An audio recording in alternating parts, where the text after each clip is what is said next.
আজকে আমরা এই ভিডিওতে শিখব রংফুল রেস্ট্রিকশন, অর্থাৎ আপনার যদি চলার পথে কোনোভাবে কেউ অবৈধ বাধা প্রদান করে তবে তাকে কিভাবে আইনের আওতায় আনা হবে এবং তার শাস্তির পরিমাণটা কি, আমরা সেই বিষয়টুকু আজকে জানব। সেটা হচ্ছে রংফুল রেস্ট্রিকশন 339-এ বলেছে অবৈধ বাধা, অর্থাৎ আপনি আপনার কোনো পথ দিয়ে চলতেছেন বা কোনো দিকে যাচ্ছেন, কেউ যদি আপনার এই বাধাকে, মোশনটাকে অর্থাৎ গতিটাকে বাধা দেয় এবং কোনোভাবে রেস্ট্রিকশন করে যদি আপনাকে কোনো একটা স্থানে আবদ্ধ করে রাখে, তবে ওই ব্যক্তি এখানে লায়াবল হবে। এবং আরেকটা বলা হচ্ছে রংফুল কনভার্ট, অর্থাৎ কোনো যে কোনো ধরনের প্রাণী বা কোনো কিছুকে যদি হচ্ছে আপনার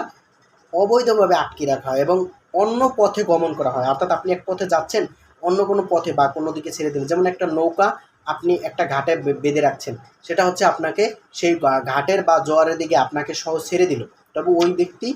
ওই দিকে হচ্ছে লায়াবল হবে। তখন এটার পানিশমেন্টটা কীরকম হবে, সেটা হচ্ছে এই যদি পানিশমেন্ট রংফুল রেস্ট্রিকশন দেওয়া হয়, অর্থাৎ অবৈধ বাধা প্রদান করা হয়, তবে হচ্ছে মিনিমাম